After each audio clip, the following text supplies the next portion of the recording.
Michelle.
Good afternoon. We're getting ready to start. I'm State Senator Harold Jones out of Augusta, and we also have Senator Kenya Weeks, and you can introduce yourself right quick. Senator, Good afternoon. sorry. There we go. Good afternoon, everyone. I'm Senator Kenya Wicks from Fayette and Clayton County. And we also have Senator Larry Walker, now Senate Pro Tem, Senator Chuck Hofstadter, and also Senator Ben Watson, and hopefully they'll be joining by Zoom, but we're ready to go. And we will start today with Structured Family Caregiving Program with Georgia Department of Community Health with Maxine Elliott. Please come forward. Absolutely.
And just as a quick notice, we're getting started. There's a sign up sheet here when we have public comment time. If anybody would like to speak, they can sign up, and possibly when we're interchanging speakers, be an opportunity to actually sign up if you have not done so already. Thank you. Oh, what? Oh, I'm so sorry.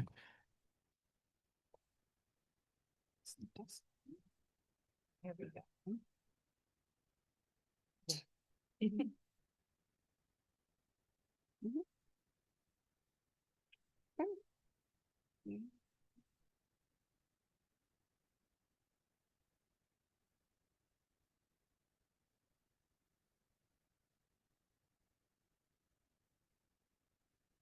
Thank y'all. Good afternoon. Thank you guys so much. Mr. Chairman, thank you for having us here today. I'm Brandy Sylvan, Director of Government Relations with the Department of Community Health. Just wanted to say hi and introduce myself really quickly before I hand it over to Maxine Elliott, who is our Deputy Executive Director in the Medical Assistance Plans, which is familiarly referred to as Medicaid. Absolutely. Thank you so much. The floor is yours. Thank you for being so patient as we overcame the technical issues. But good morning, Mr. Chairman and members of the committee. Thank you for the opportunity to present today. As Brandy just introduced me, my name is Maxine Elliott, and I serve as the Deputy Executive Director for the Medical Assistance Plans Division at the Department of Community Health. And just to give you a little bit of my leadership oversight, I oversee the services delivery and administration, and that includes 5 major business units, including behavioral health, the care management organizations and compliance, provider services, programs and community supports, in which that business unit is where our waiver programs sit, and then Peach Care for Kids. So today, my objective is to provide you with a clear overview of Georgia's Medicaid waiver programs, how they function under federal authority, and how structured family caregiving, otherwise referred to as the SFC program, supports our members and family caregivers under the Elderly and Disabled Waiver Program. So the mission of the Department of Community Health is to ensure access to affordable quality healthcare for all eligible Georgians through effective planning, purchasing, and oversight. Family caregivers are central to community-based living. DCH policies around caregiving strengthen and formalize this essential workforce. We uphold program integrity and fiscal accountability, ensuring every Medicaid dollar delivers measurable value.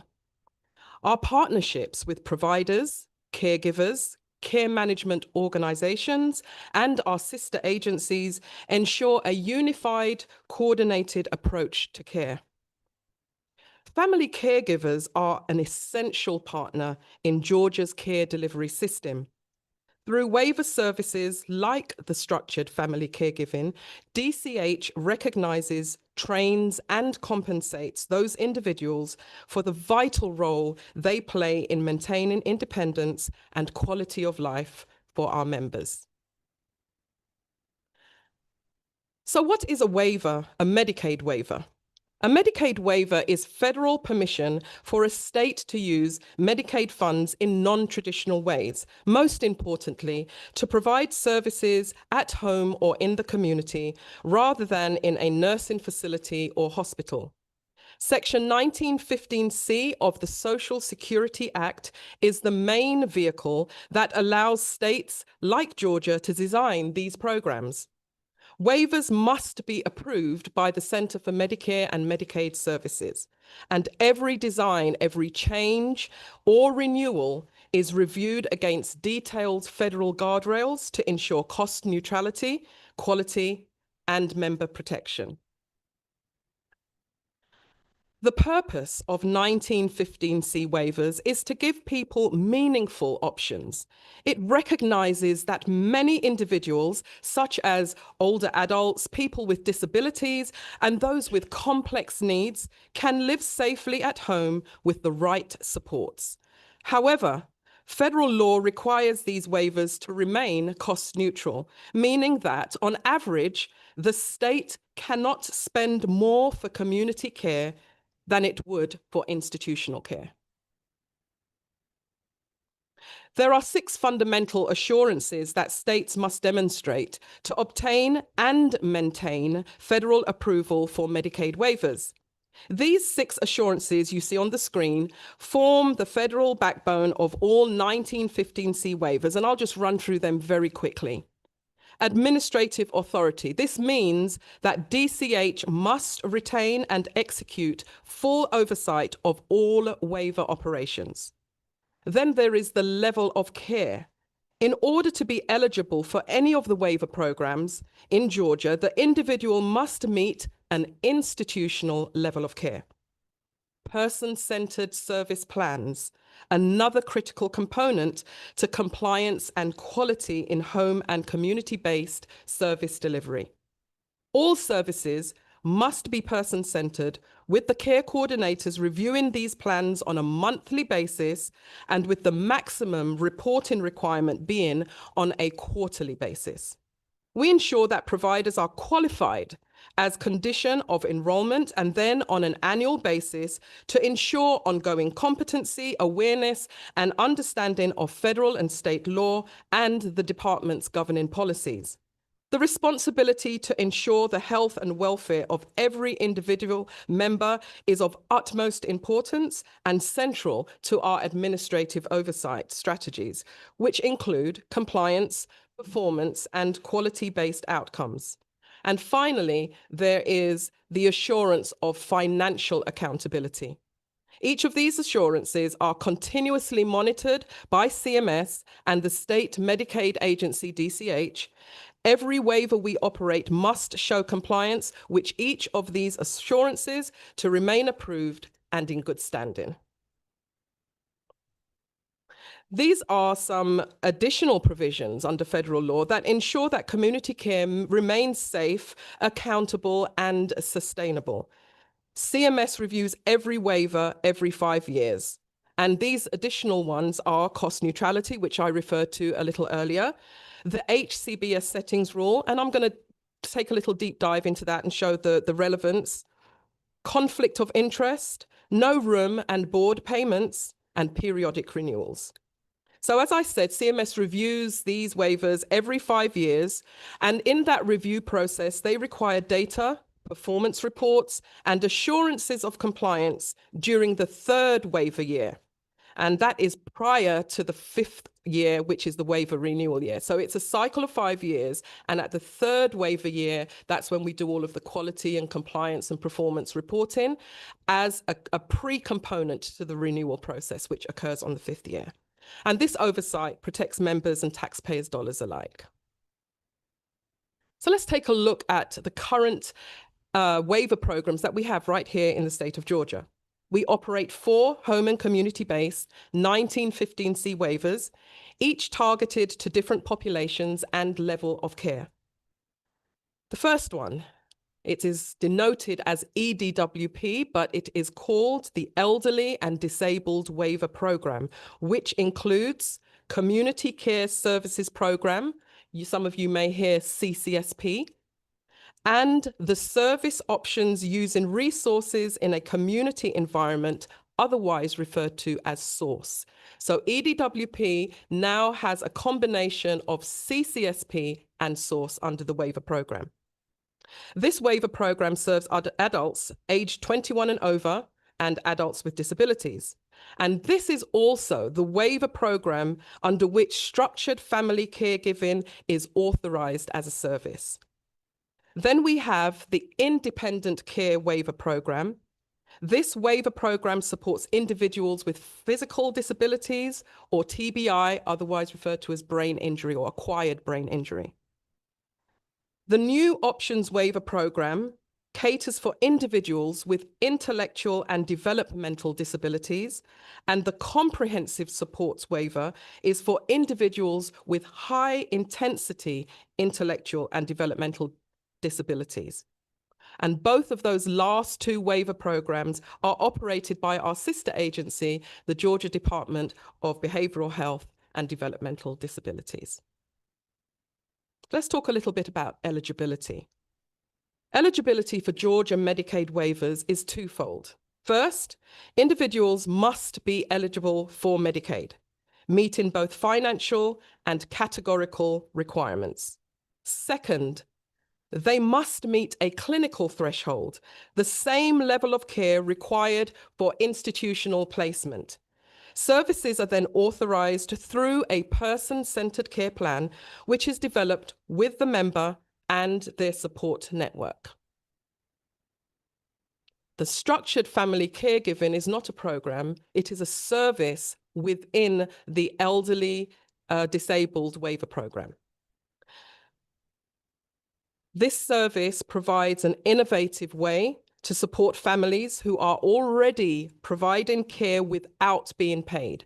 So those family members that have already been providing care for the member in the home, which they share as a residential home, and not having received any form of pay, that's what the structured family caregiving service is put in place for. The Medicaid-approved provider agency model ensures oversight, accountability, and compliance with federal standards.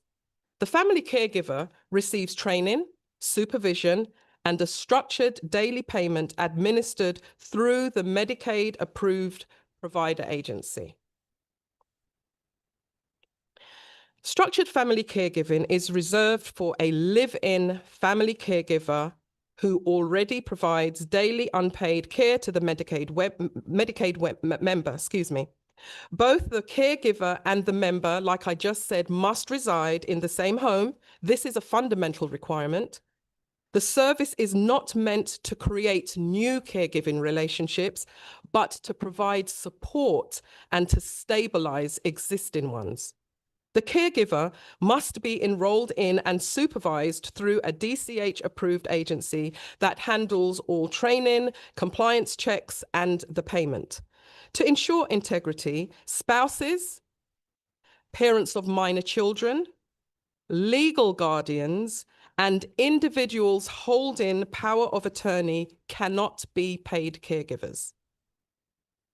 All caregivers must pass criminal background and abuse registry screenings, and they must participate in required training. Now, because this is a full-time caregiving role, the caregiver cannot engage in employment that conflicts with their caregiving responsibilities. The residence must be a private home, not an assisted living facility or a personal care home. Payments flow through the Medicaid-approved agency, which monitors the caregiver's performance and documents all care activity under the member's person-centered care plan.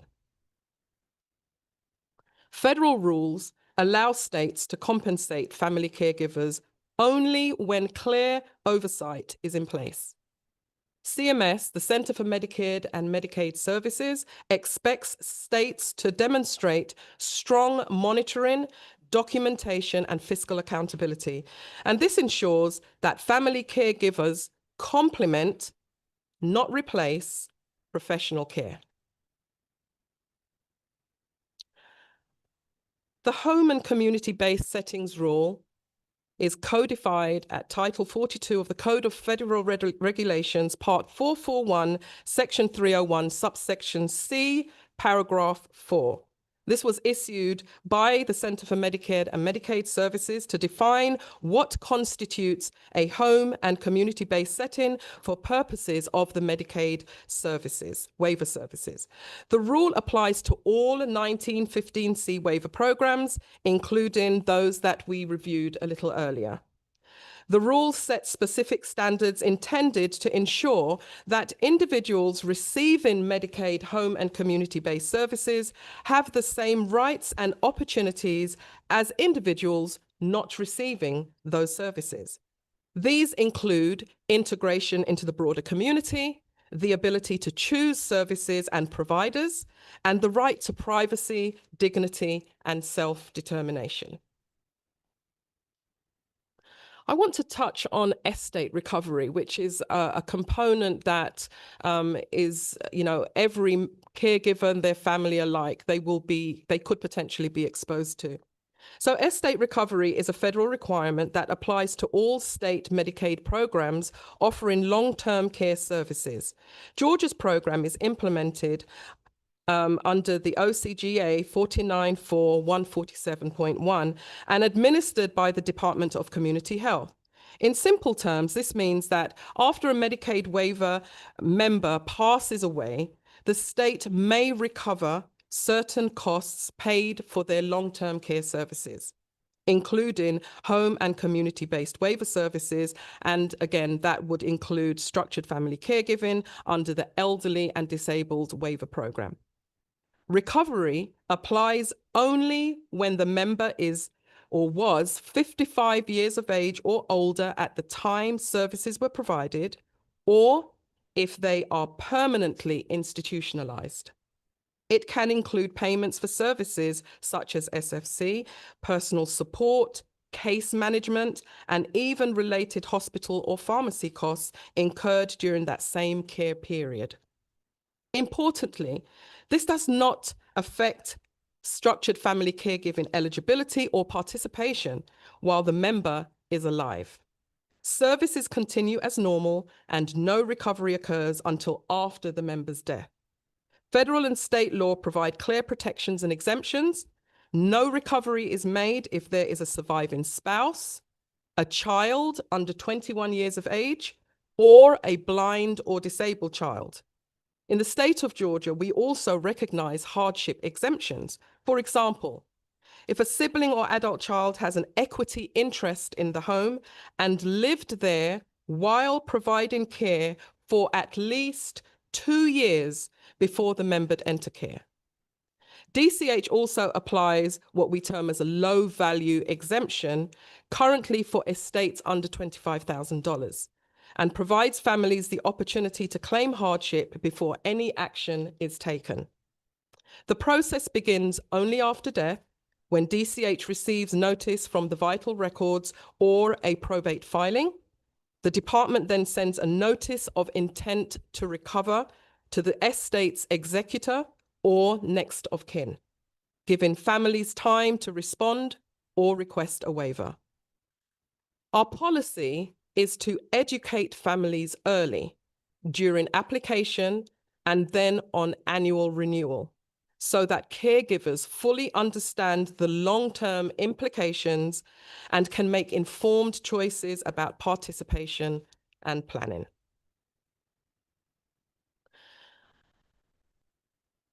Family caregivers represent the heart of Georgia's long-term care system.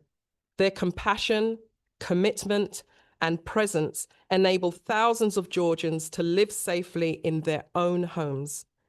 DCH recognizes the immeasurable value these caregivers bring, not just as service providers, but as family members who enhance quality of life and preserve members' dignity.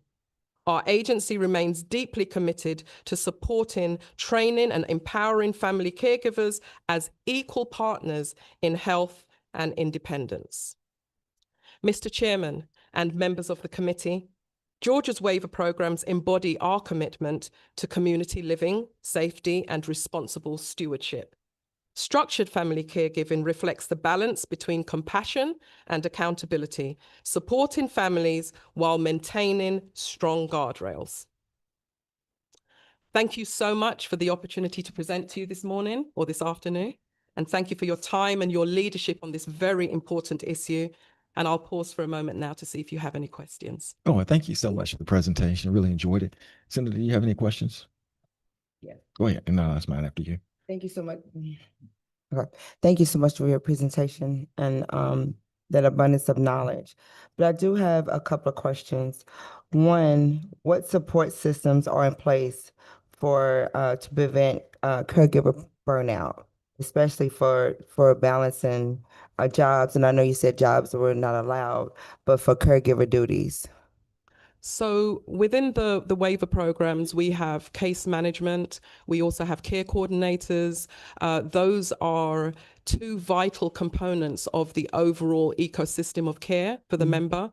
And clearly, the member's care team would then include the family member under the family caregiving program and those other types of supports. There's also required training to enable them with the competencies and the skills that they need to perform their tasks.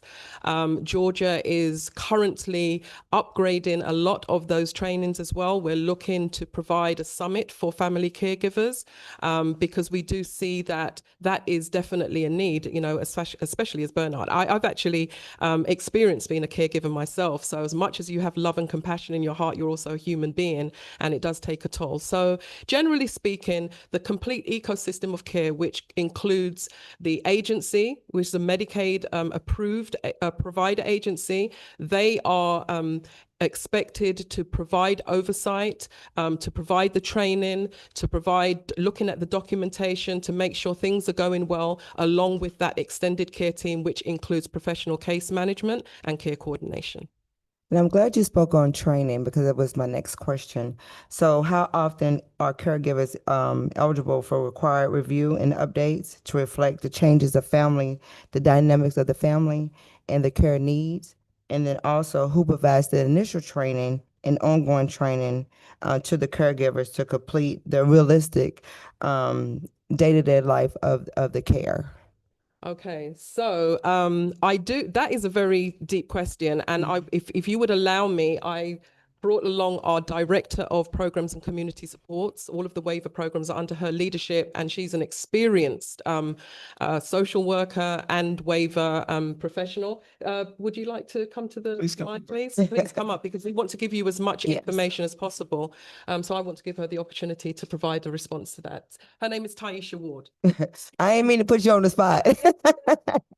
No, Yeah. that is quite all right. And good afternoon, everybody. I'm Taisha Ward. I serve as the Director of Program and Community Supports with DCH.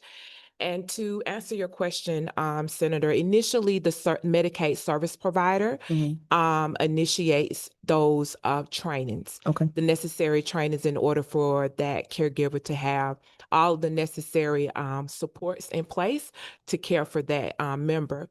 But along the way, they are also assigned a health coach within that service provider agency who would also assist if there is any additional resources or training needed for that paid caregiver. So one of the things that I think of is if that member or if that caregiver is seeking some respite care, then the health coach is able to assist that family caregiver with getting that respite care in place. And that may include an out-of-home respite facility for that member to be able to be provided any type of socialization services and what have you within that ADH.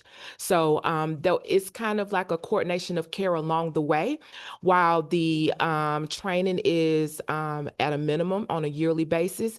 If there's if there is a need between the care coordination staff at the case management agency and at the service provider level, they're able to provide those trainings along the way. Thank you so much for answering my questions. I really appreciate that. Very welcome. Very No welcome. more questions, Chairman. Thank you so much. I had a couple questions. One of the things I would assume this is federal rule about the spouses not being able to be paid, and I was just curious, more from edification, what was the rationale from that, if you know from the feds, why the spouses couldn't be part of these programs? I know that definitely under the conflict of interest provision or consideration, should I say, that's where those different categories of ineligibility arose. I don't know if there's any other specific reason, but it's really just to put those guardrails in place for conflict of interest. And those different categories of family members, including legal guardians, those have been eliminated or excluded from the eligible caregivers. At one other, the low value and hardship exemption is available under $25,000. I think you said. So they're automatically excluded from asset recovery. Is that what it is? And then when we talk about asset recovery, is there like an average recovery number that maybe people are having to pay out from the estate, or what is involved in that? What assets are being recovered? I guess what services are trying to be recovered? I'm sorry. So any Medicaid payout throughout that member's care, whether that is from the home and community-based services, or if that member went into the emergency room, hospital, anything that Medicaid member receives some type of reimbursement or assistance with, that is what is looked upon when the state place, and they look to any assets that were provide or given to the family after the member's deceased. And go ahead. No, go ahead. No. And they are kind of informed of that. They are. I got you. They are informed of that, and they just look at what has happened over the lifespan of that member being under Medicaid, and then have a conversation thereafter, and provided a letter of intent to recoup, to recover after the member passes away. I guess the other question would be, well, how long do they have to be able to provide the recovery assets? It's been a minute since Okay, I apologize. No, that's quite all right. It's been a while, but nevertheless, that member is, the family is given a certain period of time to respond.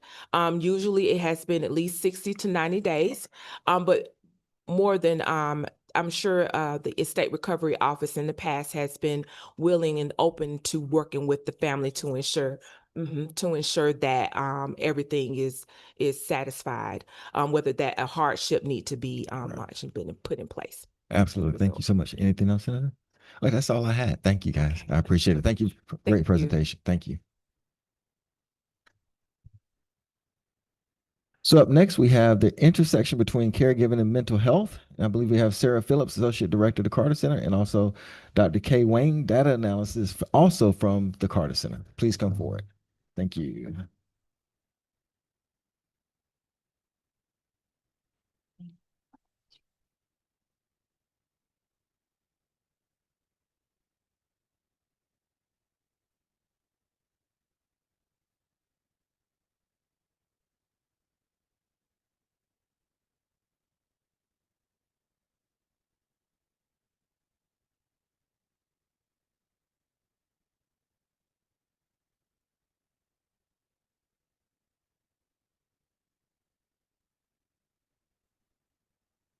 Thank you so much.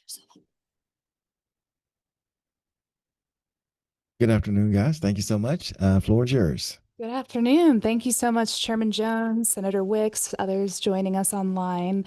My name is Sarah Phillips. I'm the Director of Public Policy for the Carter Center's Rosalind Carter Mental Health and Caregiver Program.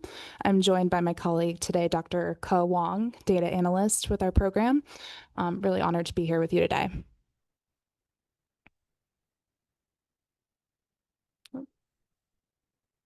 There we go. So the Carter Center was founded in 1982 by former President Jimmy Carter and First Lady Rosalind Carter with a fundamental commitment to human rights and the alleviation of human suffering. While the Carter Center's reach extends to over 80 countries with thousands of staff globally, our deepest roots are here in Georgia. We're deeply committed to making a difference for families and individuals in President and Mrs. Carter's home state.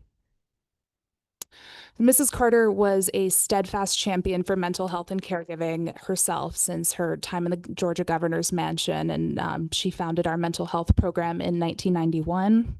And our vision is simple. We envision a world where mental health and caregiving is valued, promoted, and protected as a human right, and where everyone has equitable access to mental health support and services free from stigma and discrimination. And as you can see here, we have 5 pillars within our program. So I'd like to highlight a recent change that strengthens our ability to serve as a resource to this body, which is that the Rosalind Carter Institute for Caregivers, which began its work in 1987, officially merged into the Carter Center this past July. So this merger brought both of Mrs. Carter's legacies under one roof, enabling us to really work at that intersection of mental health and caregivers and support the needs of caregivers in Georgia. So I know you all have heard this quote a few times now, having convened this committee, but I'd be remiss if I didn't share. There are only 4 kinds of people in the world: those who have been caregivers, those who are caregivers, those who will be caregivers, and those who need caregivers, of course, famously stated by our founder. So the phrase mental health crisis, of course, is an often used one in many conversations under the Gold Dome. It's not unusual to hear that. But the intersection between the mental health crisis and caregiving responsibilities is a growing phenomenon, as evidenced by headlines, coverage, and an increasing number of stories that we're hearing. Notably, mental health tops the list of health concerns among Americans. 53% of Americans in 2023 identified mental health as the most pressing issue.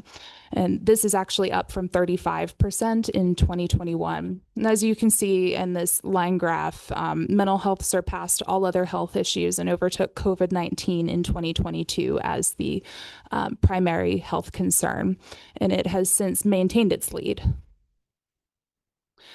And these concerns are very valid. 1 in 5 adults report having a mental health condition in 2024. We do see a gender disparity when it comes to cases of mental health conditions. 26.4% of women report having a mental health condition compared to their male counterparts at 19.7%. 4 in 10 youth reported feeling persistently sad or hopeless in 2023, and 1 in 10 attempted suicide. Now, a slight bright spot is that we have seen an increased treatment use, 19.2% in 2019 to 23.9% in 2023, but it still it lags far behind. So many individuals and families continue to be left without care. And I'm going to turn it over to my colleague to speak on some caregiver data. Thank you. So first, we want to share some trends in the caregiving in the States. First, number of caregivers has grown dramatically from about 44 million in 2015 to 63 million today. That is a 43% increase in just 1 decade. It is important to note that the 63 million count includes only people who recognize themselves as caregivers.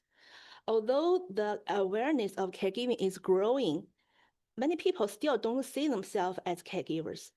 They see what they do just simply as part of being a spouse, a child, or a friend, even when they providing very intensive support, such as when care somebody living with dementia or memory loss. At the same time, caregiving itself is becoming more demanding.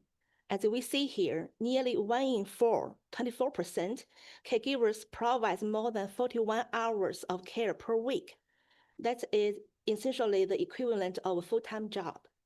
And 29% have been providing care for 5 years or longer, up from 24% in 2015.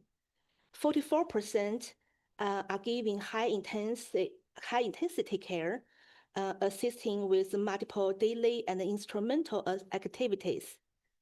And more than half, 55%, perform complex medical tasks, including like injections or wound care. So while more Americans are stepping into caregiving roles, their responsibilities have also become deeper, longer, and more complex. Caring for others can take a deep emotional toll, and 38 of caregivers experience high emotional stress, and scoring just how demanding the caregiving role can be. What's equally concerning is that only nearly 1 in 4 caregivers, 24%, say they feel alone. A reminder that social connection and support systems remain critical gaps. We also see the mental health impact reflected in diagnosis. 25.6% of caregivers report depression, compared to 18.6% among non-caregivers. That is a significant differences and calls for a more targeted mental health support for family caregivers. However, among all these challenges, there are powerful source of resilience. One half of caregivers, 51% here, say caregiving gives them a sense of purpose and meaning. This sense of purpose can be a key protective factor to help the caregivers to sustain their caregiver journey and maintain their caregiving well-being over time. Through our mentoring caregiver program data, it revealed a strong correlation between depressive symptoms and caregiver loneliness. This connection highlights a critical aspect of the caregiving experiences. That is, for many veteran caregivers, depression and loneliness are not occasional struggle. They are persistent and ongoing. So to better support caregivers, we have built at the Carter Center a research to impact pipeline that moves from identifying the needs to generating the evidence and to leading the innovation.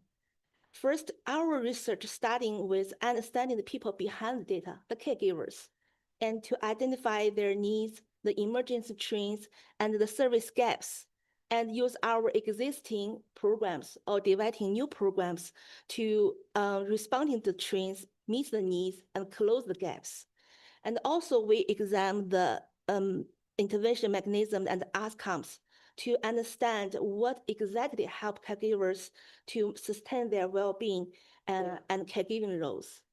And we also look at the policy and care nexus, and because we understand caregiving is not only a health issue, it's an economic and public policy issue too.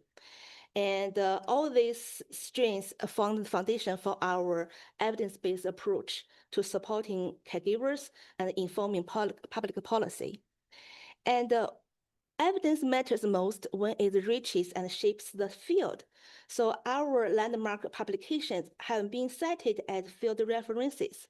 For example, our article on caregiving during natural disasters was one of the first to examine collective caregiving experiences across both natural events such as hurricanes and floods and the pandemic. It have laid a strong foundation for our work on the emergency preparedness. Our study on the impact of caregiver coaching on children anxiety was also one of the first to examine how supporting caregivers can improve the mental health of the children in the house who live with somebody with injured or who is disabled. So this study was selected as a showcase due to its high quality on credibility, contribution, and communication. And we also understand the evidence cannot end with publication. It should be translated to innovation and tangible services for caregivers. So for example, our data platform is an innovation to integrate internal caregiver data with external data and to addressing a persistent challenges, which is data locked in silos that lead to fragmented understanding and also duplicated data collection efforts. We're also the co-director for the Better Deal for Data commitment. Is provide a trustworthy framework for guide the nonprofit organization like the Carter Center to managing and sharing data as well. So the profile provided a new perspective to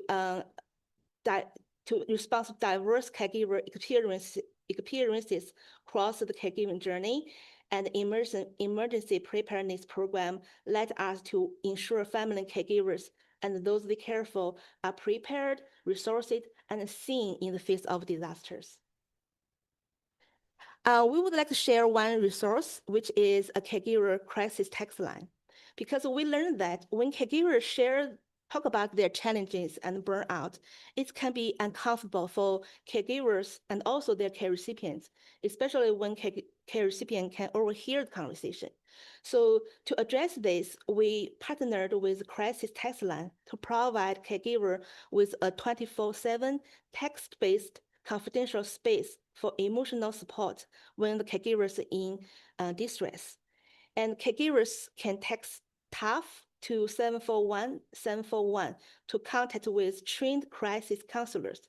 Please share these resources with the caregivers in your communities, because we see 24% texters said it was the first time they ever shared their struggles.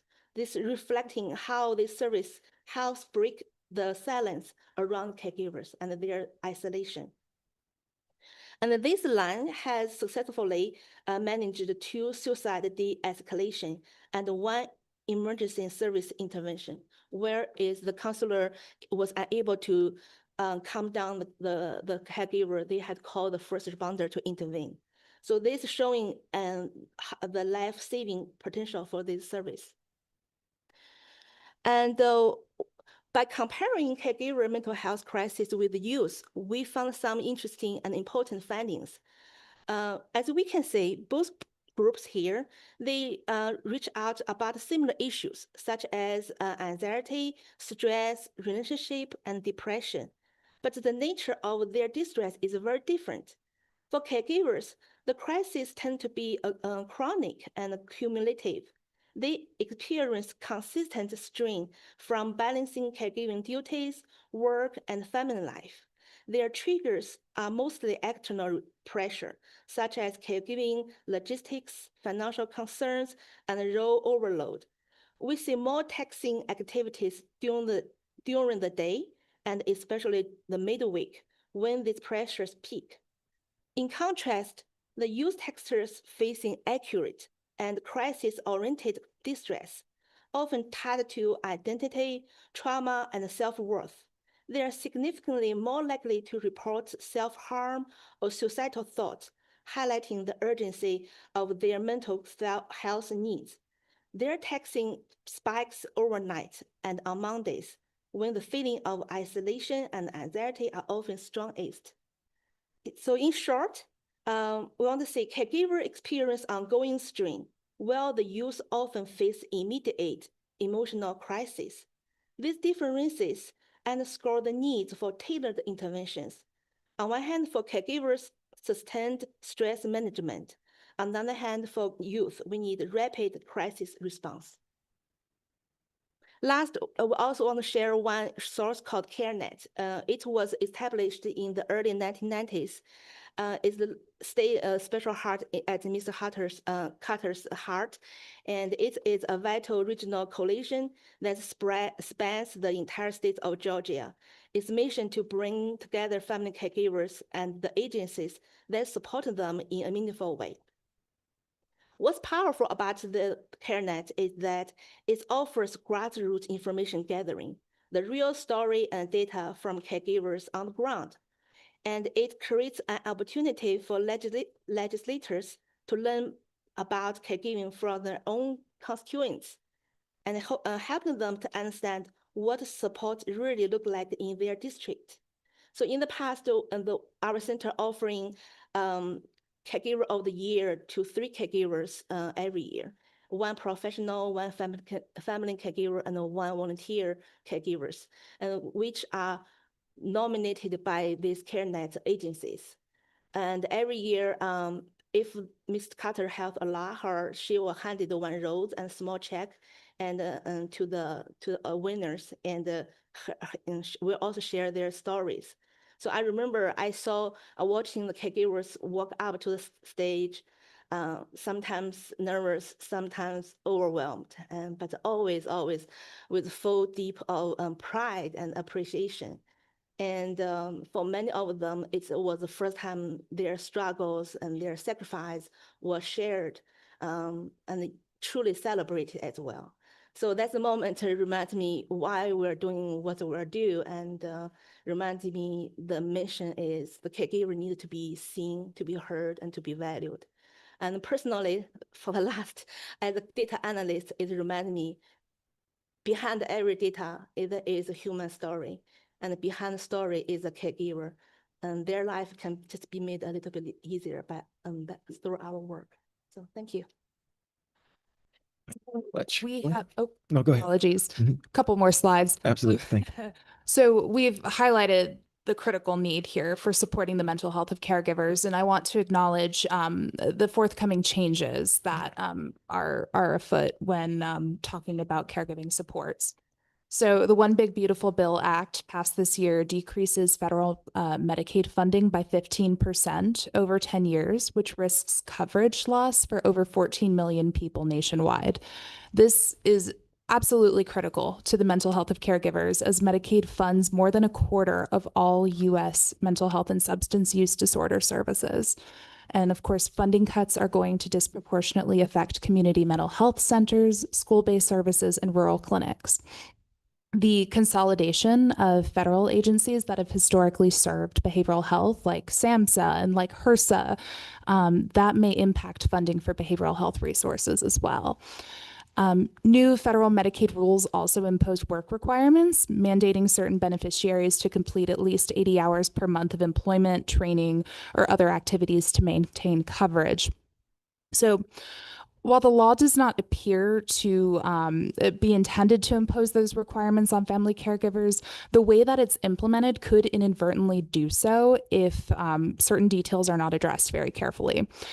Example of that is, how will caregiver be defined? How will disabled individual be defined to identify care recipients for whom eligible caregivers can provide care? What type of documentation and systems infrastructure will be required for states to oversee this process while also reducing unnecessary administrative burdens on caregivers? So without really clear answers to these important questions, there is risk that caregivers will be disqualified from Medicaid. And finally, I'm grateful to Maxine with DCH for giving such a wonderful explanation of home and community-based service waivers, HCBS waivers, right before us, because federal budget cuts may limit state efforts to sustain or expand HCBS waivers that compensate and support caregivers. But we have profound opportunities.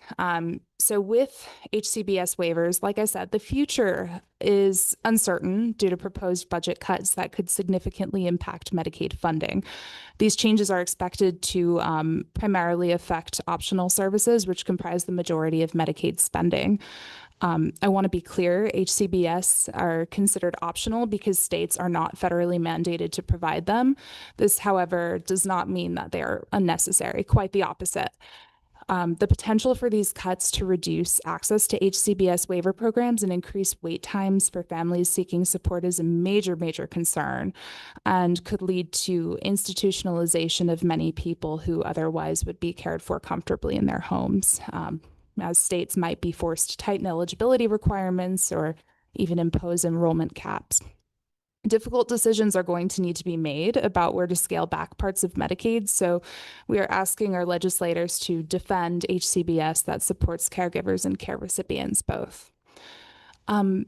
Given that the implementation of federal Medicaid work requirements remains to be seen, our state, in the meantime, can support caregivers by considering caregiving a qualifying activity for the Georgia Pathways to Coverage program, which, similar to the federal Medicaid program, does have 80-hour requirement of qualifying activities. So Georgia did apply for a waiver for caregivers of children 0 through 6, which will presumably be approved. But we should ensure that one's caregiver status, regardless of the age of the person that they're caring for, does not hinder them from caring for themselves. When someone does have health insurance coverage, whether public or private, that plan is required to cover mental health and substance use disorder care on par with physical care as mandated by state and federal parity laws, notably the Mental Health Parity and Addiction Equity Act at the federal level and the Georgia Mental Health Parity Act as well. So we absolutely must continue to ensure that our insurers are providing coverage at parity for those seeking behavioral health supports, and do what we can to support the departments of insurance and community health in regulating and enforcing parity in the state. As you probably know, we've seen some really great momentum here in the past few months with DOI's recent $20 million in fines against 22 of 23 insurers in the state of Georgia who were found to be non-compliant with state and federal parity laws.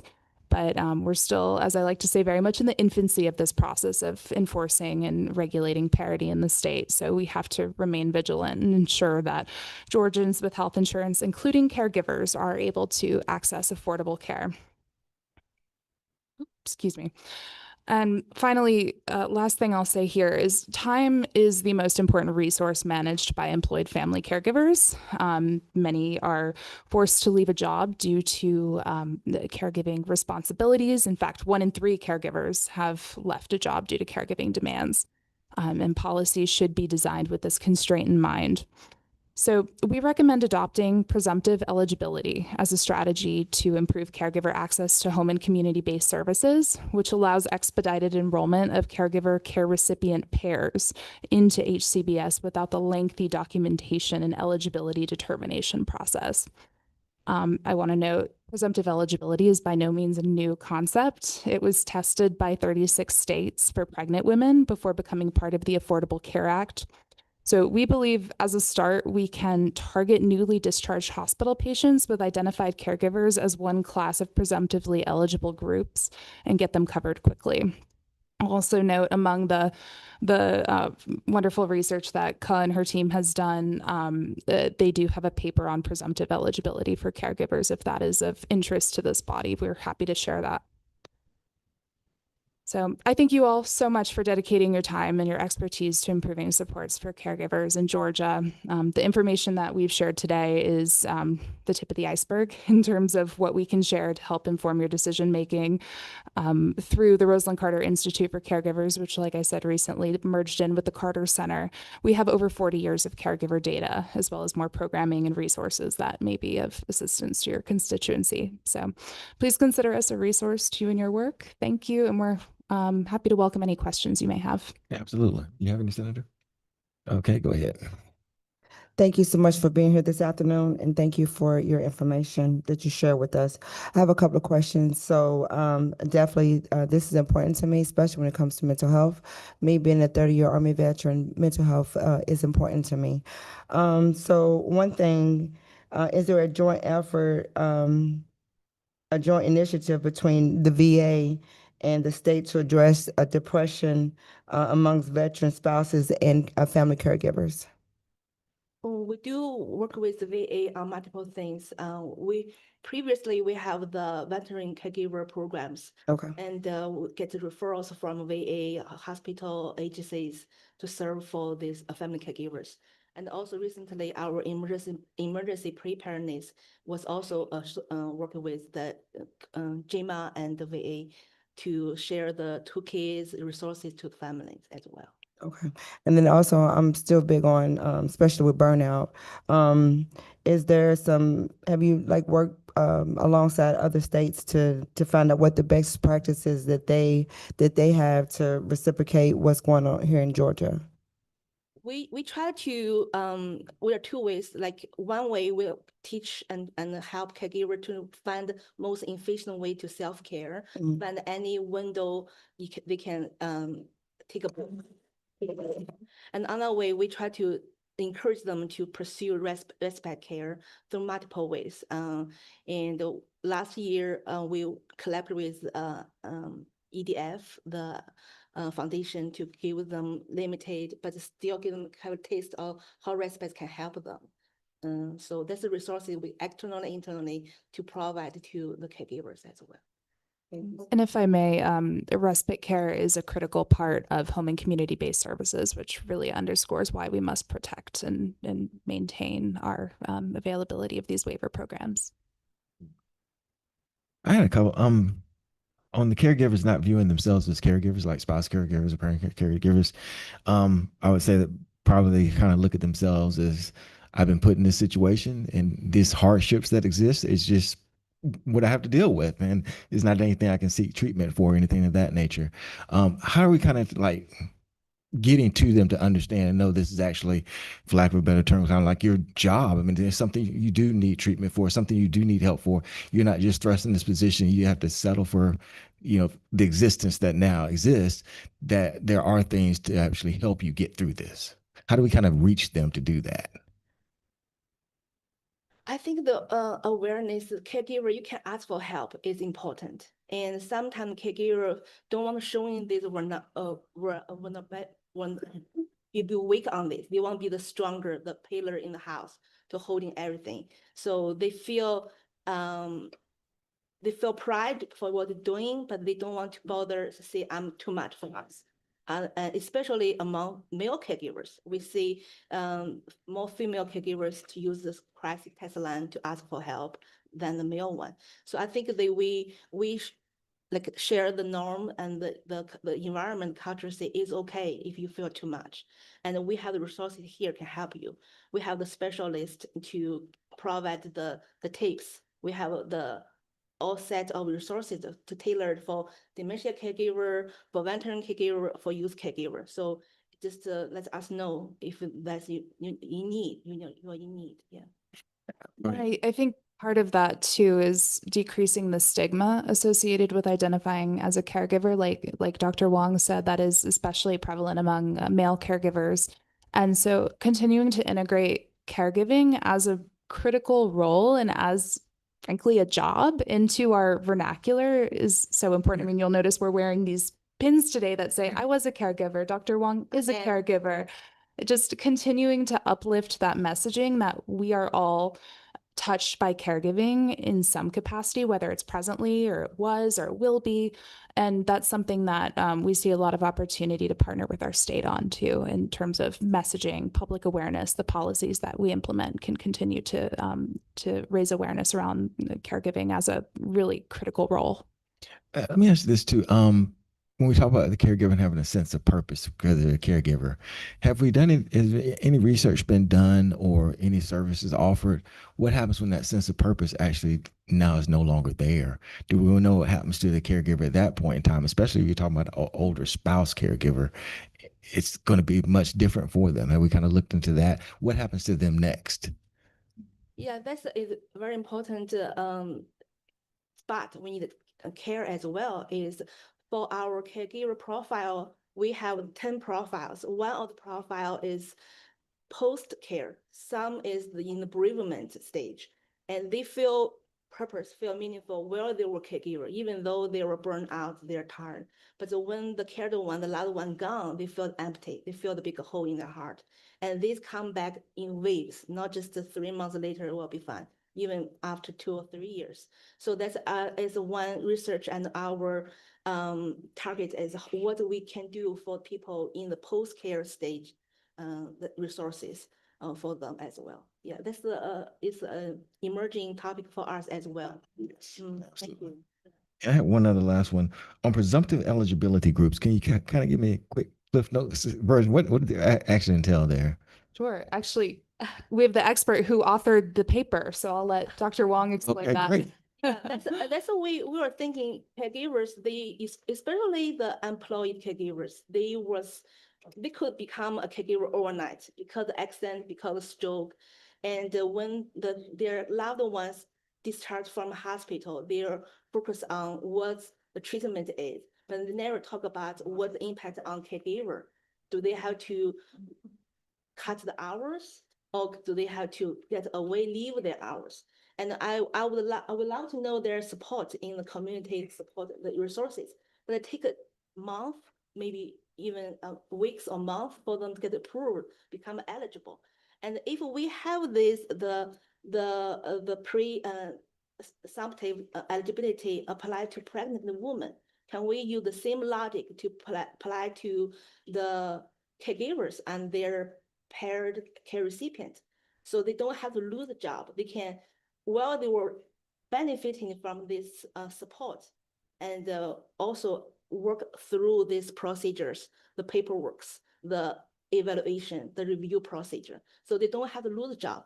And many of caregivers, they are paid by hours.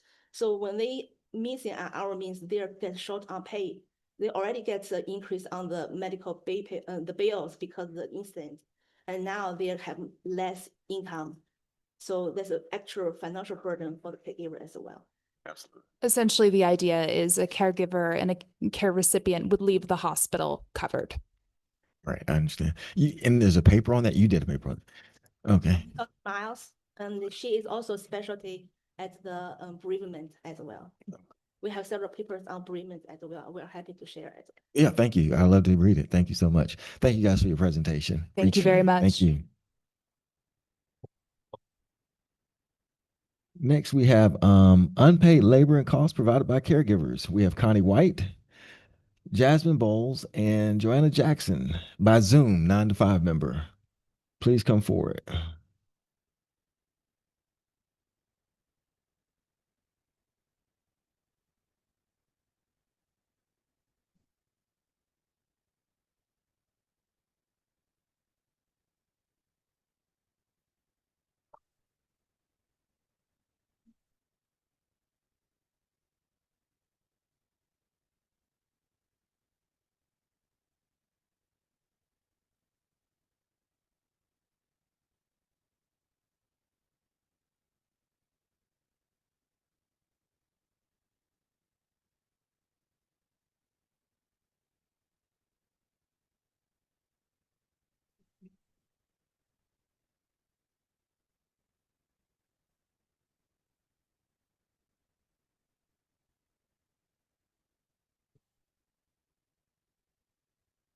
Great. Good afternoon. Yes.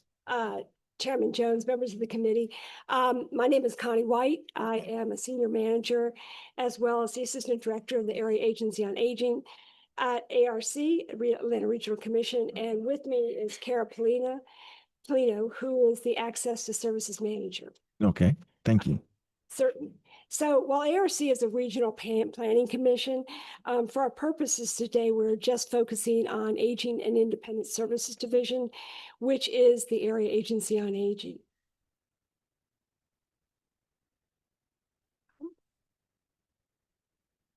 No, it's not.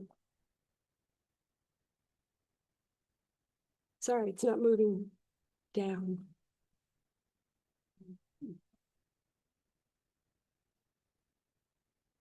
There we go. Oh, okay. Well, there you go. So we operate as the Area Agency on Aging for Metro Atlanta, and our service area is 10 counties, which are Cherokee, Clayton, Cobb, DeKalb, Douglas, Fayette, Fulton, Henry, Gwinnett, and Rockdale counties. And the Area Agency on Aging was actually created by the Older Americans Act of 1965. And so we are actually part of a really national aging network because there are over 600 area agencies on aging in the United States. And we go by the acronym, the AAA. And in Georgia, we are one of 12 area agencies on aging. So we're part of the state aging network.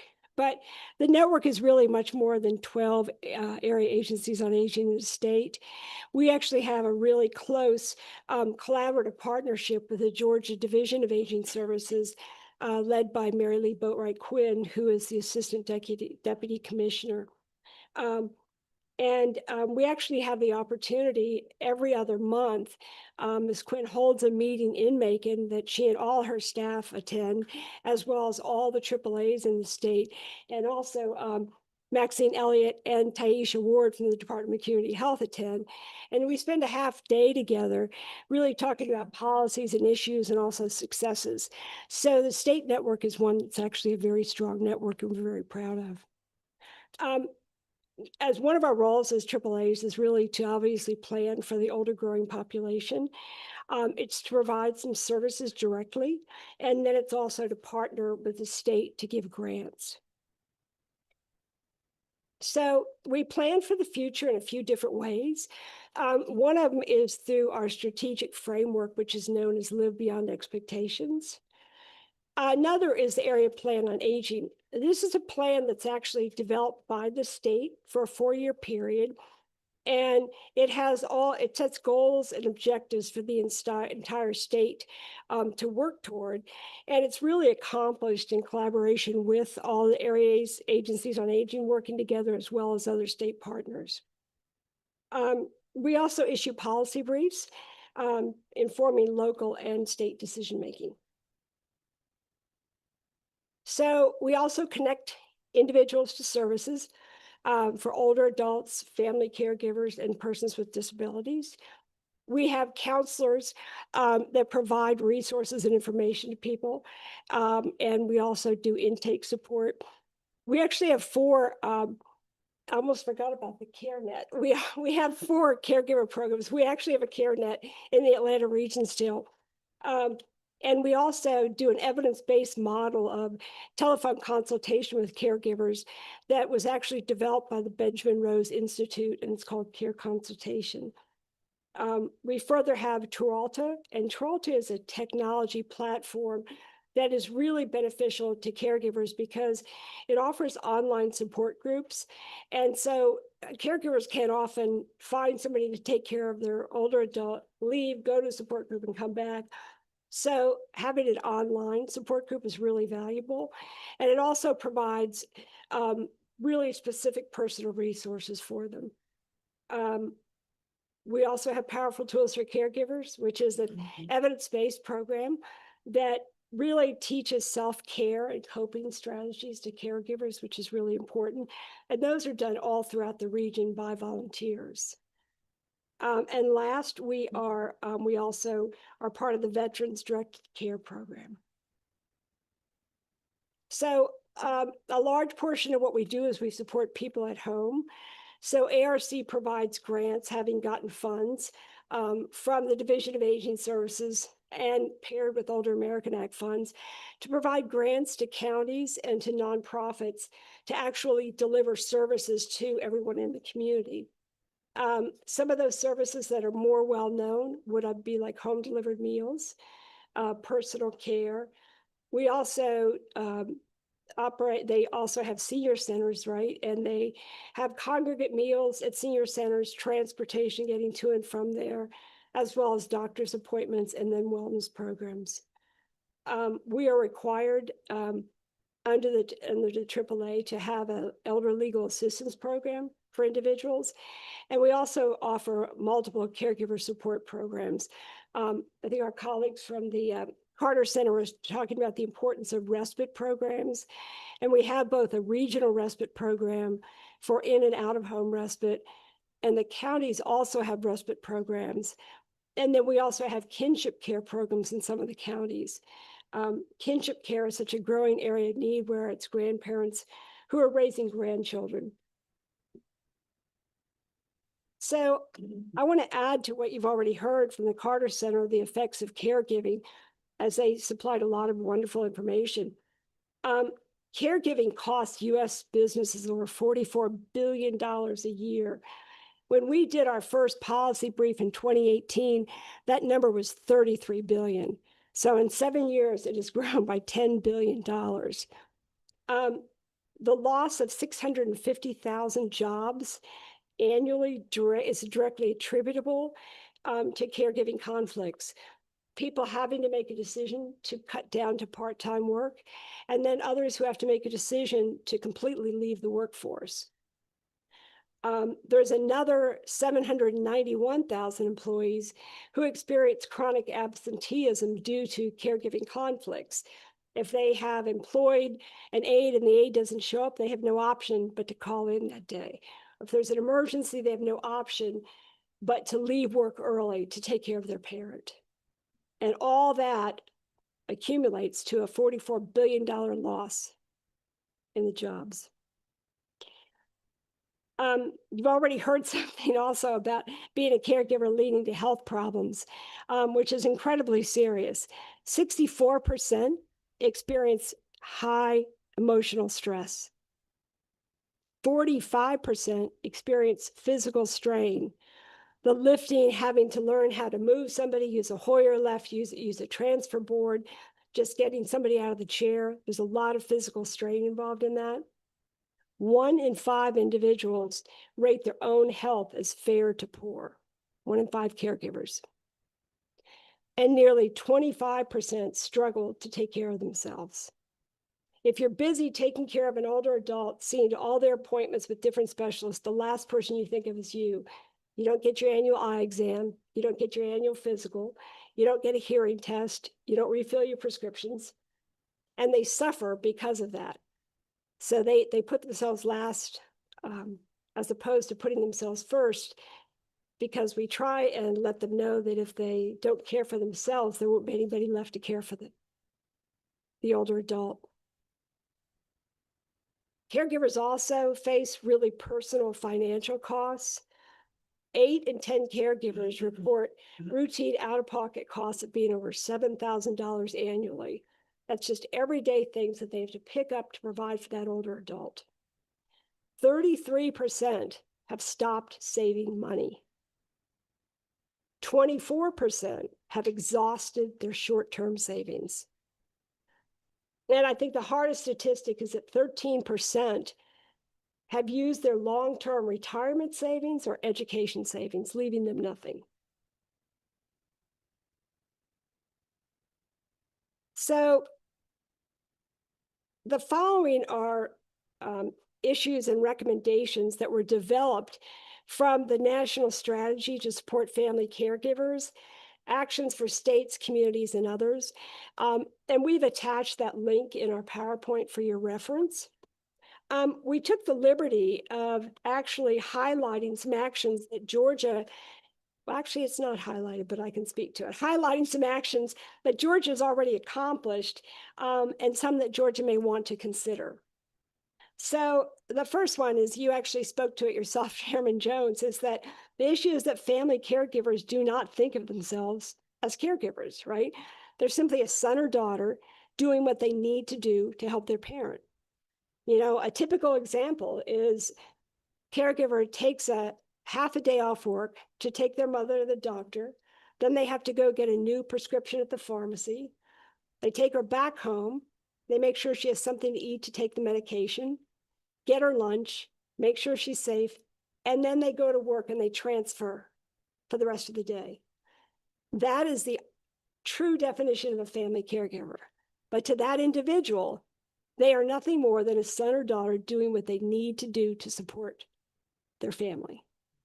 So as a result of that, they tend to not look for resources and supports. They tend to not know about us and know that there is actually funding available for family caregiving and also support, like we mentioned, that we offer. So one of the recommendations through that document is to do public outreach regarding who is a family caregiver.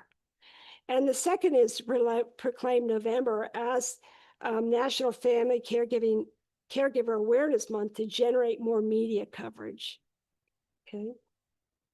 The second issue is that providers do not often include caregivers when developing care plans. Now, thanks to Georgia passed the Family Care Act in 23. And the Family Care Act really requires for hospitals to inquire if there is a family caregiver, and then with the consent of the patient, to engage that family caregiver in the discharge process and to teach them how to handle that patient after discharge. So one of the recommendations is to actually require hospitals to verify the implementation of that Senate bill, to be able to prove that their care planning includes the caregiver. The second recommendation is to add Medicaid billing codes for healthcare providers, excuse me, to fund consultation with family caregivers as part of the care process. If there's a billing code, they're much more likely to do that.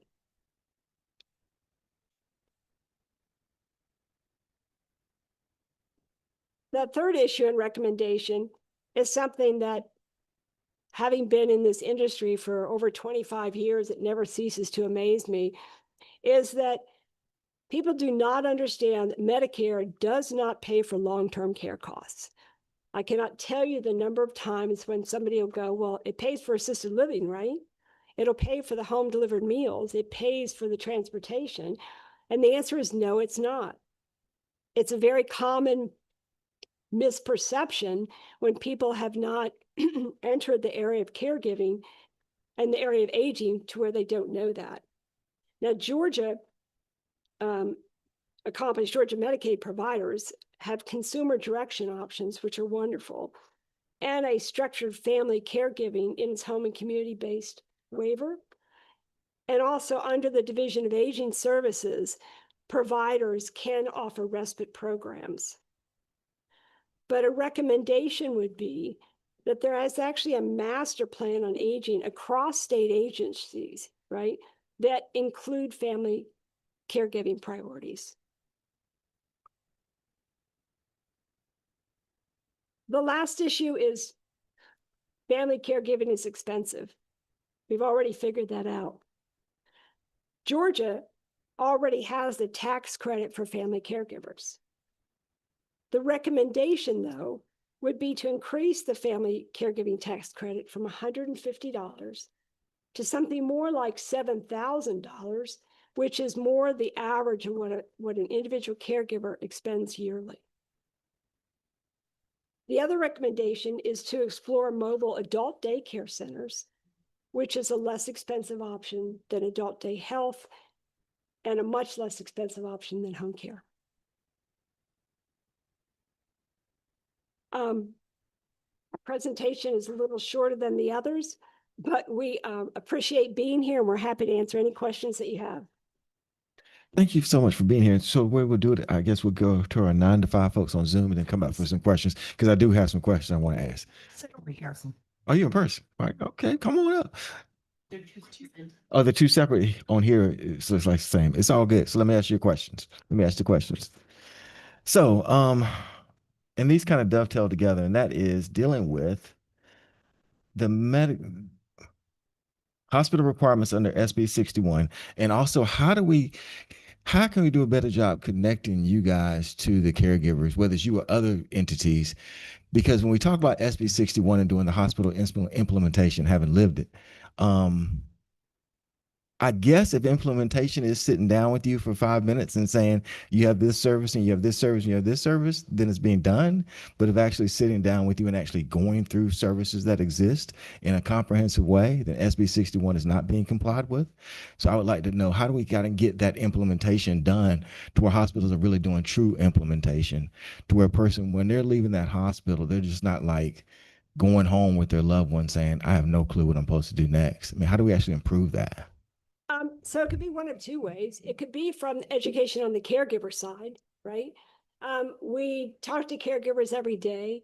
We have a lot of connections in the entire network of caregiving, is to make caregivers more aware of the fact that hospitals actually are required to do that, because many, they don't understand that they are. And there's also, I believe, it was a perception of my mother as an older adult that you never questioned the doctor. You know, you simply didn't do that. And so as caregivers, I think our obligation is to make sure that we do question, and in particular, if our family members in the hospital, to make sure that we are part of that care planning. Now, the recommendation did come from the national strategy, so I'd actually, in all honesty, have to read it more thoroughly to understand how you actually require hospitals to do that. That's a larger question. But I think we have an obligation from the other side of it to do the best we can to educate family caregivers on the ground that that is a right that they have. Next one was the mobile adult care services. Tell me about that. Kind of go through that for me. So there's I was kind of confused by that at first because I couldn't figure out how that really worked. Right. So we actually have a provider that we fund in Gwinnett County that we fund. They are an adult day health provider, which is more of a medical model, and we fund them for out-of-home respite. They were approached by a community church who wanted to offer a social model. It's a less expensive model.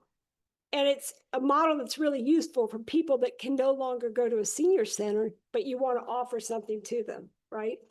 So the mobile part comes in where both have to comply with regulations from Department of Community Health, correct? But the staff and the programming would come from the adult day health and travel to the church. And I guess that's what the mobile part is.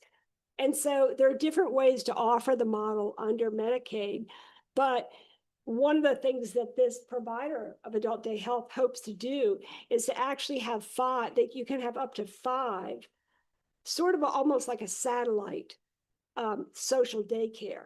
So they would arrange for their staff to bring the programming to that location.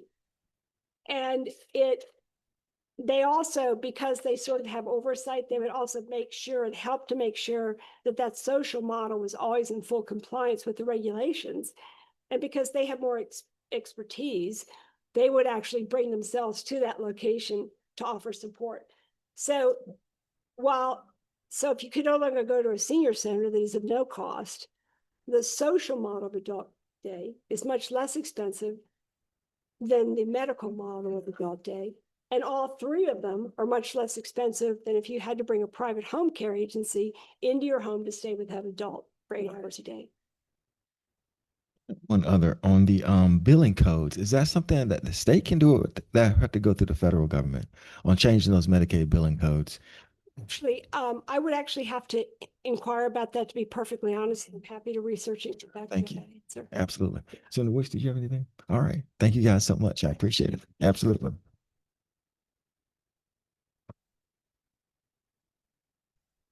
Now we have Jasmine Bowles and Joanna James. Knew he was going to get to them. The 9 to 5 folks.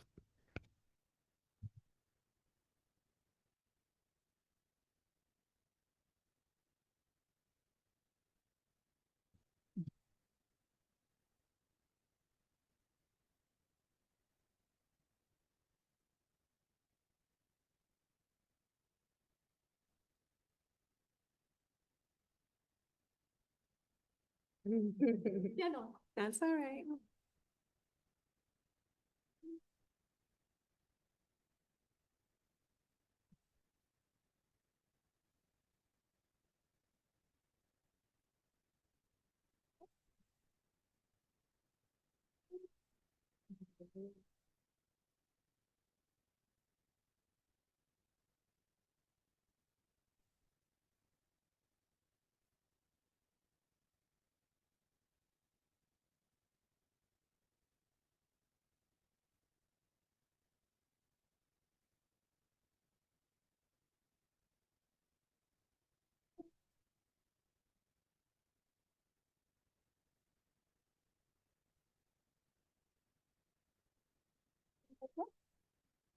So to change slides, so you just press.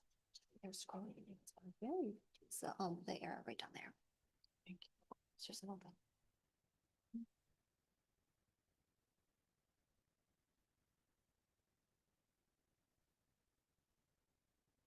And we're ready. Ms. Bowles? Amazing. Yeah, good deal. Good afternoon, Chairman Jones and members of the committee. Thank you so much for having me. I'm joined today by my colleague Ogechi, who's going to help me on the tech. And ultimately, I want to thank you all for this opportunity to speak with you directly today, particularly after hearing such powerful testimony from the previous speakers. My name is Jasmine Bowles, and I am the Executive State Director of 9 to 5 Georgia, and I'm also a caregiver. 9 to 5 Georgia is a part of a national organization called the National Association of Working Women. We are a grassroots, member-led organization that advocates for worker protections for families and working women here in Georgia. We have members all across the state, and we have bases right here in Metro Atlanta, but also in Albany and Savannah. Later, I'm honored to introduce you to one of our members, Joanna, whose voice carries the weight of so many Georgians who are doing caregiving work in the shadows from our rural communities. Today, Joanna will share her story, but first, I really want to anchor us in the broader reality we witness throughout our work. I want to talk about the way caregiving intersects with the economic stability, workforce participation, and community life in our state. After Joanna, I'll return and build on what she's raised to help show how policy can help relieve some of these burdens, and how each of you, right here in this room and on this committee, has a powerful role to play in making a difference for our care economy. So first, let's talk about what's true when it comes to the state of family caregivers here in Georgia. Did you know that 1 in 5 Georgians, that's nearly 1.3 million people, are family caregivers? These folks provide up to $16.3 billion in unpaid care labor annually to their adult aging loved ones. Caregivers are the invisible infrastructure that holds up our long-term care system. But too often, that labor goes unseen, unsupported, and most importantly, uncompensated. Caregivers in Georgia are overwhelmingly working women, many of whom are actually a part of the lowest wage workforce. So for most, caregiving is an added responsibility on top of work and household duties. The need for caregiving is only going to grow as our population continues to age. Meanwhile, in Georgia and nationwide, the highest percentage of leaves needed but not taken were for family caregiving. In other words, family caregiving is something particularly that people want to be able to do, but is not always a viable option without completely risking financial instability. If we want caregivers to be supported, we've got to find long-term policy solutions. Paid family and medical leave is one of those solutions. So first, let's define our terms. What do we mean when we say paid leave? When we talk about paid family and medical leave, we mean time off from work that allows employees to care for themselves or their loved ones while continuing to receive part or all of their paycheck. Now, that's different than sick days. Sick days often cover short-term absences. When we talk about paid leave can cover parental leave, which helps parents who are recovering after childbirth, or even new parents who are bonding with a newly adopted or foster child. Paid leave can also cover family leave to care for a seriously ill or injured loved one. Paid leave can include medical leave, which would be to recover from one's own serious health condition. And paid leave can also be for military caregivers. And that is to address needs that arise from a family member's military service. You know, paid leave is simple, but really impactful. The idea that when life happens, when a baby is born, when a spouse is hospitalized, or when a parent ages and needs care, workers simply should not have to choose between their job and being there for their family. Well, in addition to paid leave, let's talk about the difference between paid leave and FMLA, because some people think these are the same thing. When we're talking about FMLA, it's a federal law. This federal law provides up to 12 weeks of unpaid leave, although your job remains protected. In order to qualify for FMLA, a worker must have been employed at least 1,250 hours in the past year, and their workplace has to have at least 50 employees. Now, you all know Georgia. That excludes 2/3 of our workforce because most of Georgia's businesses are small businesses. Even among those who are eligible, most workers simply can't afford to take unpaid leave. Nationally, only 41% of men and 35% of women say that they could afford to take 6 weeks of unpaid leave without experiencing a serious financial hardship. So even if FMLA was universal, unpaid leave just isn't an option for most Georgians. As costs rise from healthcare to childcare, the stakes get even higher. And that's why we need paid family and medical leave so that Georgians can take time to care without falling deeper into crisis. So I want to talk to you about what we've done about it. At 9 to 5 Georgia, we are proud anchors for the Georgia Coalition for Paid Leave. The Georgia Coalition for Paid Leave is a statewide coalition of workers, caregivers, health advocates, community groups, small business owners, and directly impacted individuals. Our shared goal is clear. We want to be sure that every Georgian can take time off to care for themselves and their loved ones without risking their income or their employment. Our state has really already taken meaningful steps. Through the advocacy of our coalition, strong bipartisan partnerships, and support from you all in the General Assembly, our state has made progress, but we have a lot more work to do. At the height of the COVID pandemic, our state decided that employees deserve time off to get better throughout the Federal Families First Act. In 2021, Georgia took a step by passing its first paid parental leave law.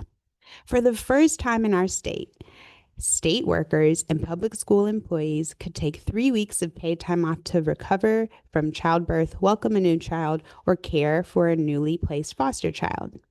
In 2023, we made sure workers who already earn sick time can actually use some of that sick time to care for their family members.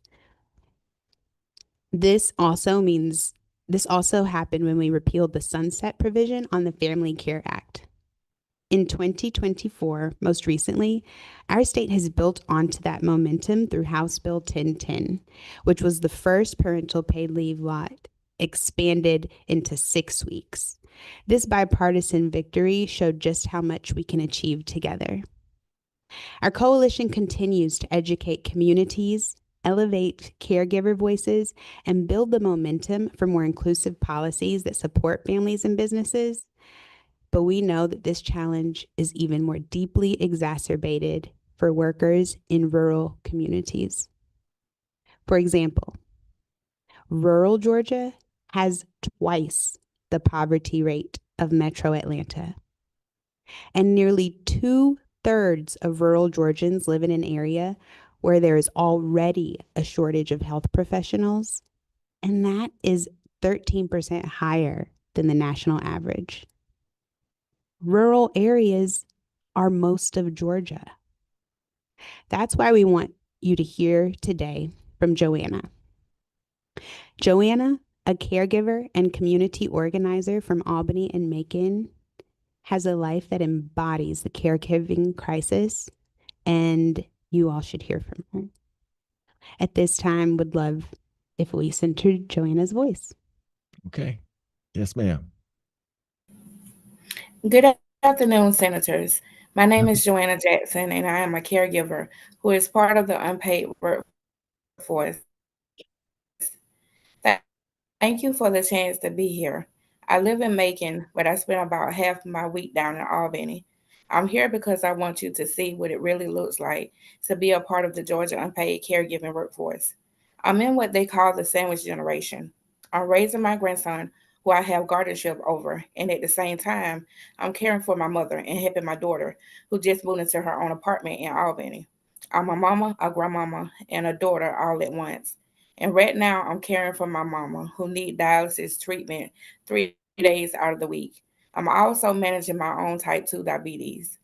I try to eat right, but honestly, there are days I skip meals just to make sure everybody else has what they need. When that happens, my blood sugar gets out of control. I do what I can. I take my metformin, drink water, rest when possible, but rest is hard to come by when you're driving back and forth between Albany and Macon 3 or 4 times out of the week. Gas alone is an expense. I feel every time I fill up.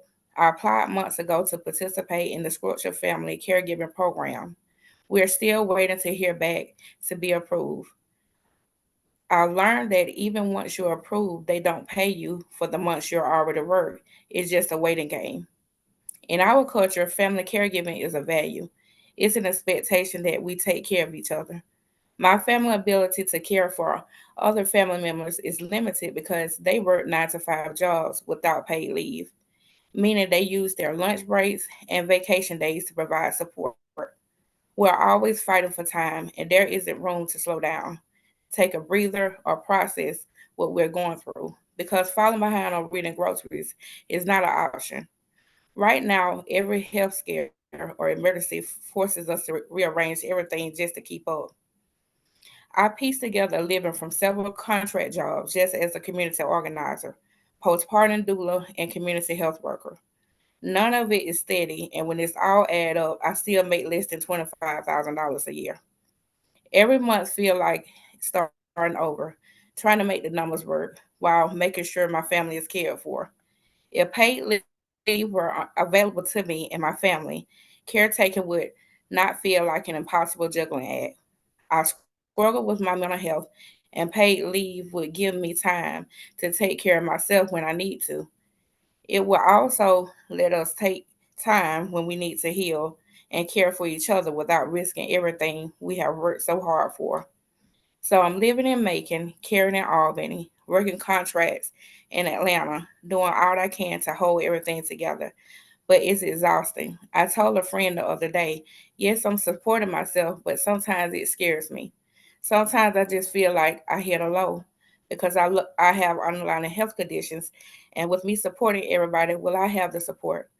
That's what I ask myself every day because caregiving is love, but love doesn't pay bills. And right now, the people doing this work, mostly women, mostly Black women in rural Georgia, and are either underpaid or unpaid.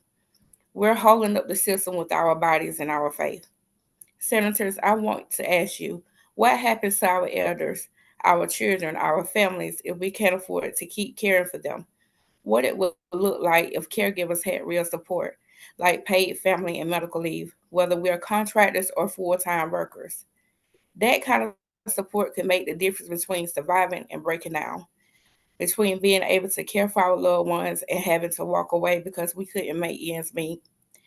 I can't afford to walk away from my family that needs me, but I need to be able to survive.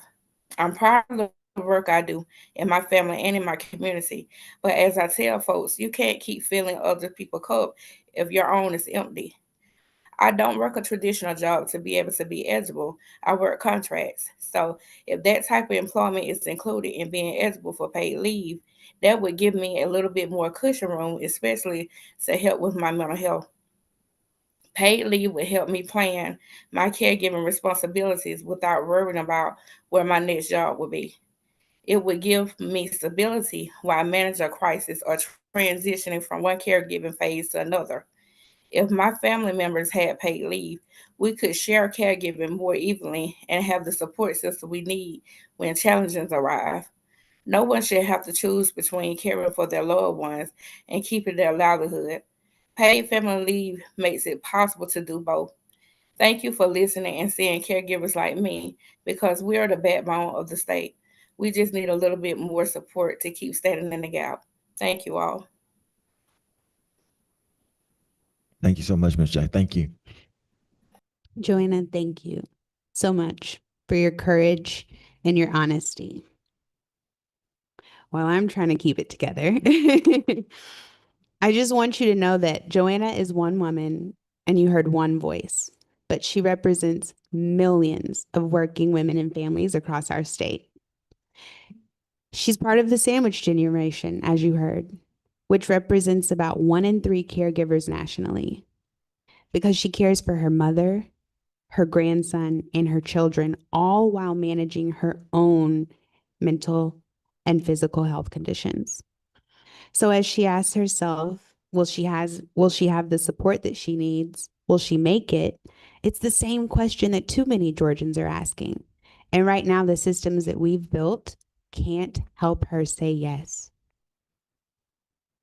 You know, paid family and medical leave can change that. It would ensure that caregivers like Joanna, whether they're employed full-time, self-employed, or doing gig or contract work, that we can all care for our loved ones and ourselves without losing income or our sense of stability. For families, this could mean financial breathing room and better health outcomes. For employers, this means employee retention, loyalty, reduced turnover costs. For our state, it means stronger families, a reduced dependence on public assistance, and a more resilient workforce, especially in rural communities. So if you could imagine with me for just a couple of minutes, imagine a Georgia where no one has to choose between their jobs and their loved ones. Imagine a Georgia where our elders can age with dignity at home, where parents can bond with their newborns without fear of losing income, and where workers can recover from illness without risking homelessness. Imagine a Georgia where businesses thrive because their employees are healthier, happier, and more committed. This isn't just wishful thinking. It's what's already happening in states that have implemented paid family and medical leave policies. Productivity rises, workforce participation grows, retention improves, and families stay afloat. So this is not just about economics. This is about our state's values. This is about restoring dignity, compassion, and fairness. So, as the Senate Study Committee explores policies to better support Georgia's caregivers, we want to leave you with a few concrete tips to consider. First, you can think about the types of paid leave we discussed. You could expand Georgia's parental paid leave to allow for 6 weeks of leave for a family member with a serious health condition. This also aligns with FMLA national standards. You could also consider time. Expand the total leave time. We could double HB 1010 from 6 weeks to 12. We can also think about data collection. Can we study the use, the outcomes, the economic impacts? This could also mean an actuarial study to assess the fiscal and workforce effects of current and future paid leave policies. Another thing that you can do is maintain caregiving and paid leave as a state priority, especially when it comes to rural Georgia. We can also continue to recognize that supporting workers is supporting businesses. These workers fuel our economy, and all of this benefits our communities. I also want you to consider inviting fellow legislators to join somewhat of a care caucus, like a caucus of carers, to build and continue championing policies that support working families and caregivers across Georgia. Let's continue these hearings here and in rural Georgia and partner with orgs like ours and the Georgia Coalition for Paid Leave to celebrate your progress all year round. If we make these efforts timely and visible, we can also do things like celebrate next month as National Family Caregivers Month. What a better time for this committee to continue to lead with vision and action. We can use this very moment to honor caregivers, not only with our words, but with meaningful policy recommendations that actually pay them back in dignity, stability, and time. In closing, our care economy is the backbone of our state. Caregiving, as Joanna mentioned, is love, but love does not pay the bills. Joanna's story reminds us the people who hold our families and economy together are all too often standing on unstable ground, and it's time that we build a Georgia that recognizes that and acts on it. I want to thank you again for your time today, your attention to this critical issue, and your willingness to imagine with us and invest in a more caring Georgia. I appreciate you all listening, and I'm happy to answer any questions you have at this time.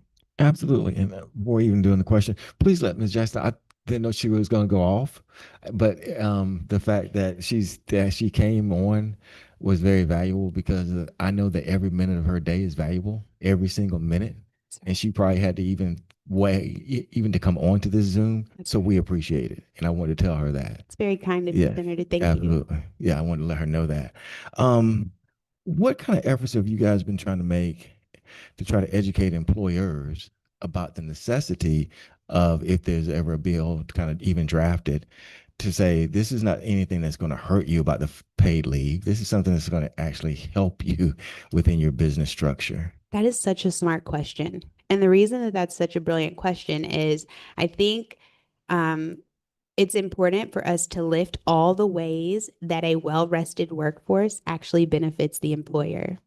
So one of the ways that we've been able to do this is by making sure that the notification requirement that was inserted in HB 1010 is actually upheld. This means that it's not good enough for smart lawmakers to say, hey, you guys get more paid leave. We've got to be sure that those employers are communicating that to their workforce. And so this has really worked well in places like not only here in the state government, but in all the school districts that are now beneficiaries of this really important change. Absolutely. Did you want to I'll just add that we do partner with the small business majority, and it's really important that we know that our small businesses know that that this is not something that's meant to be a challenge, but actually a help, as you mentioned. And so, for example, just making sure that there are small businesses who, when Amazon warehouses come in, have had to close because their workers get benefits from that larger business. Being able to tell that story, that's one of the things that we're working on through the Georgia Coalition for Paid Leave, and bringing small businesses together to discuss what this can mean for them. Absolutely. What kind of things right now? It seems to me that we have the Medicaid, the structured family care services that does something. But then, of course, then we have persons who cannot afford their own services. And then we have somebody like Ms. Jackson basically doing it on her own and maybe hodgepodging it here and there, affording maybe a nurse here or there. So there's a gap there. And I would think that the majority of people probably falling in with this gap. What else can we do other than just the family paid leave to actually help people within this gap that exists? I think that's another smart question. I mean, what we have right now is a system that was designed the way it's working.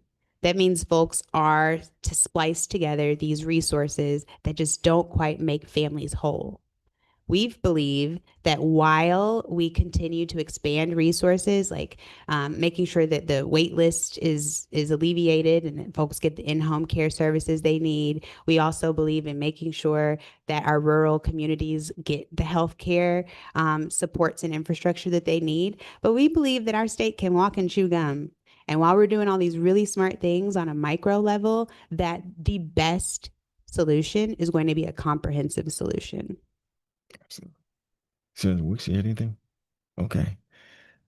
I think that's all I had. Thank you guys so much. I really do appreciate it. But please make sure you let Ms. Jackson know that I understood how valuable her time was. I didn't know she was going to leave us. That's all. We will be sure to pass on your message. Thank you. Thank you so much. Thank you. Now, I don't know if we ever have anybody signed up for public comment, but if we do, please come forward. The sheet is right there. We have someone. Please come forward.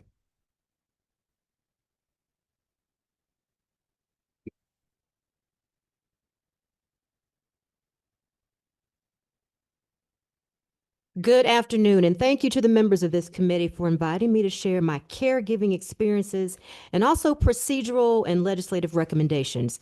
This reflects my caregiving to guardianship transition. So you're going to hear many different things. In regards to my Can I interrupt story, you for 1 second? Can I have your name, please? my name is Serena Garcia. That's the next thing I'm getting ready to say. Thank you. Yes, I just want to thank you, first of all. Yes. My name is Serena Garcia, and I'm a long-term caregiver, a military vet, a voter, and a person devoted to my community. I've been unpaid caregiving for my maternal grandmother, who raised me most of my life. I live in Riverdale, where I have better income opportunities to care for her. My parents abandoned me as a young child, and my grandmother took me in.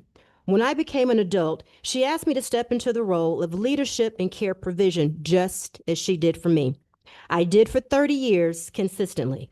I also served as her medical power of attorney. For the past 2 years, I've had to reapply for Medicaid and SNAP for my grandmother multiple times because she was inadvertently taken off of the roster from a statewide sweep at the end of COVID. This delayed vital services.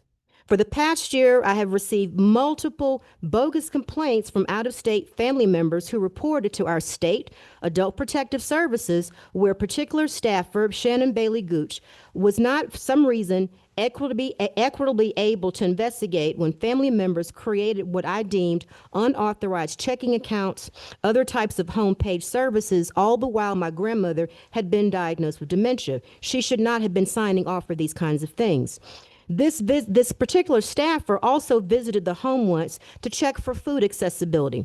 She came to the home, stepped into the living room, had a conversation with one of my caregiving support team members, and never walked into the kitchen. So I don't know what happened to her investigation.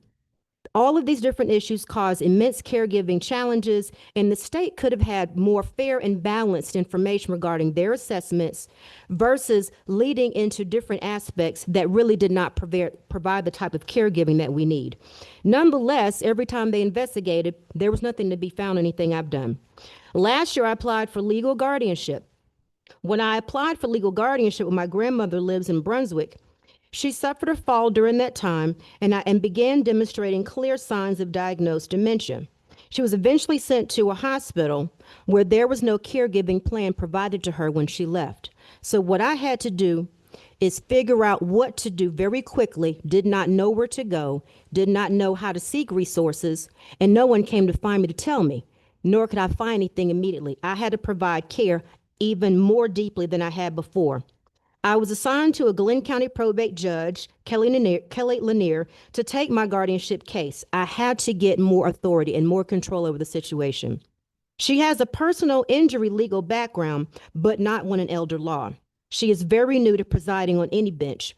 The probate judge's office did not inform me that there would be separate hearings regarding my family who also petitioned, and they live in Texas.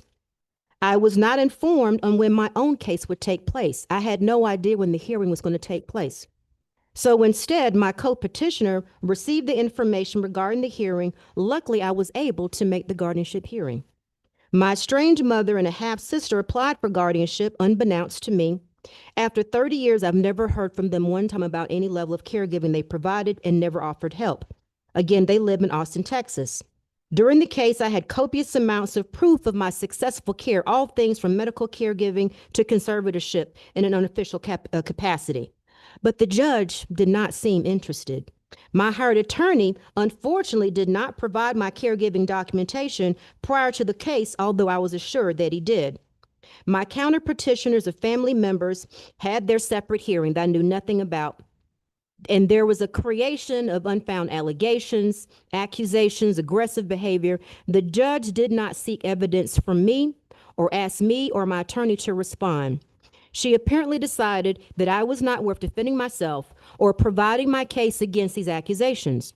While we awaited the case results, I moved forward to continue providing daily care with the committed team of friends and relatives in Brunswick. These are people who have been friends of our family, have been helping me in caregiving support for a number of years, including church members. I have trusted them for years, and they've been along my side. A week after the hearing, I was informed of the results of the case. When I was informed, I was told my grandmother would become a ward of the state. I lost her. Here are the issues.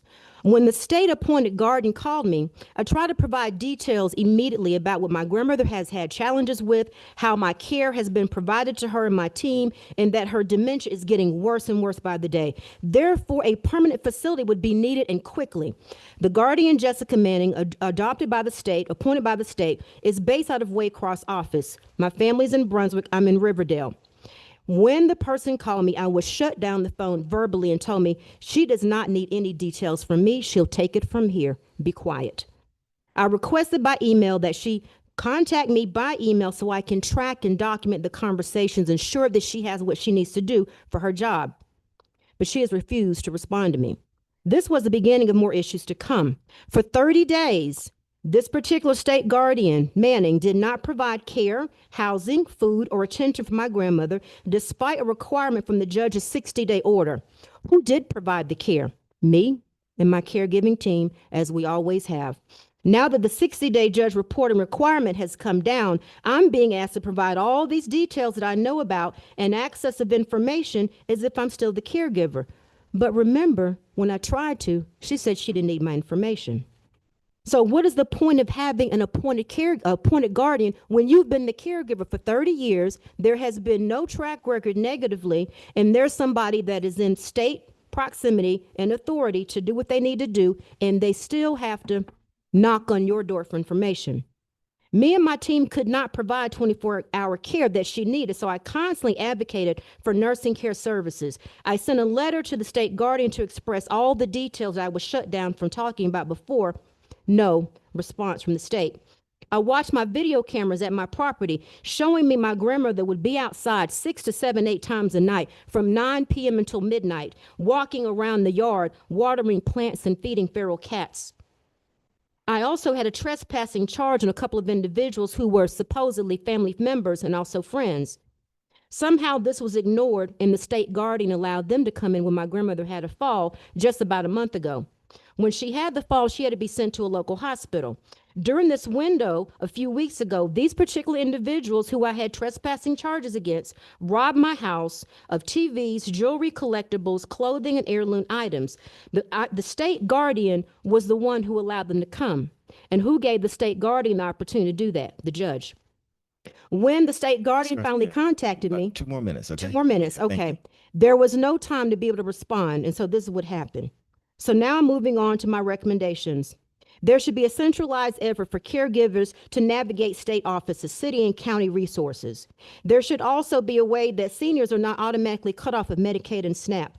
I'm also asking who to contact for my situation so that it can be investigated of potential unethical problems.